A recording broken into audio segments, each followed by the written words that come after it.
Hi everybody, what's up? My name is Sonja and I am a DJ, experimental modular synth artist and founder of Biblioteca Records, and I'm based in Toronto. I'm here making this short video about my musical practice and talking a little bit about experimentalism, what it means to me, and giving you some tips on how to apply my ideas in your day-to-day life. Hope you like it. The first thing about experimentalism and wondering about what experimentalism is the concept of improvisation. And so what is improvisation? When you think about improv or improv theater, you'll probably be thinking about people receiving an action or a prompt and saying yes and.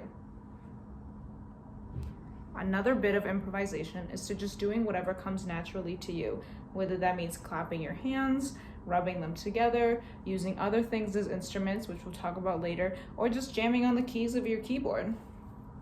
It's really just free-form sound creation and allowing yourself to make the sounds that are resonating within you without the pressure of outside expectations or even your own expectations. Another crucial bit of my practice is the concept that anything can be an instrument. That includes your own hands, your cat, the sound that makes when you brush your hair or mess up your hair, anything that you can find. For me, I personally really like to use water. Please stop biting my hair. When you start making music and open up for a session, you don't have to have anything in mind.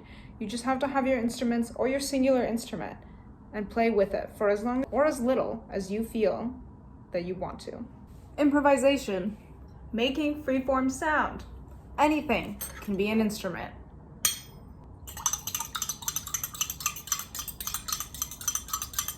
No elitism in the music biz. Remember, you can't be judging people for not having the fanciest or most expensive equipment, and that's not even something that you need to make the music that's within. Detach yourself from the idea of the outcome or of how something is supposed to sound like or how you want it to sound like. Just make and create freely.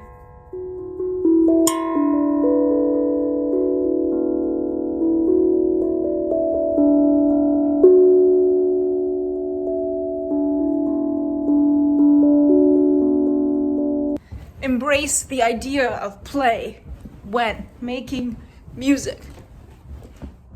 Practice deep listening, a meditative concept invented by Pauline Oliveros, an experimental composer. Pay attention to the environment around you. Expand your idea and the perception of sound. It's not always music and not music. It's not always good or bad or listenable and atonal. It's something beyond that. All sounds are neutral, and it's about how you perceive them and play with them and work with them. An important thing to remember is that experimenting can happen in many different ways. You can experiment with different instruments, you can experiment with speed, pitch, and sound. You can also even experiment within the limitations of the genre that you're working with.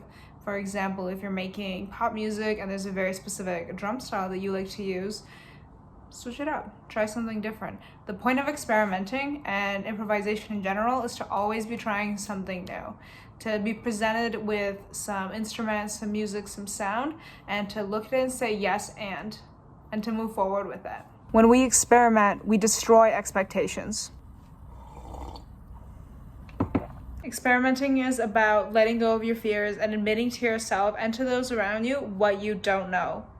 It's about being very open to receiving the music that's going to come out of your heart, and also about being honest and open with yourself and making the music that you want to. Whatever you hear inside, figure out ways to replicate it. A big part of experimenting and experimental music in general is to simply try to break free from the limitations of the rules of what music is, from the rules of general song structure to the rules of any specific genre that you choose to work with.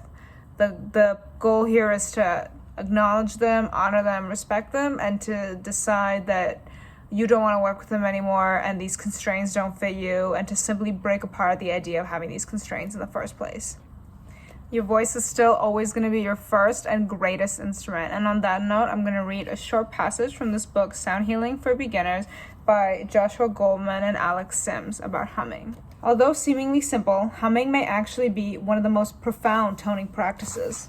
Perhaps its greatest importance is that it's really our most inwardly directed sound, and that in that aspect has its greatest strength as a sonic resonator of our bodies. Many people believe it is the most powerful sound for creating an internal massage of your body, from your internal organs, including your brain, to your muscles and even your nervous system. Most other vocal sounds are primarily outwardly directed. Only the hum, the sound made totally and completely with the mouth closed, is totally inwardly directed. For all its seeming simplicity, there are many veteran sound workers who find the hum to be the most profoundly healing sound of them all. Thank you so much to everyone who's tuned into this video, who's watched it, and I hope you all enjoyed it. Once again, my name is Sonja. I'm an experimental artist based in Toronto, Ontario. You can find out more about me on my social media. On my Instagram is sonja_online, and my website is sonjaonline.xyz. If you did like this video and you want to learn more about experimenting and how to apply it in your own day-to-day practice, I have really exciting news that I am writing an ebook about this topic, and it's going to be out everywhere on January 13th, 2021. So if you did like it, stay tuned. This is actually my first official announcement about it, so very exclusive. And again, thank you so much for tuning in, and I hope you have a wonderful day.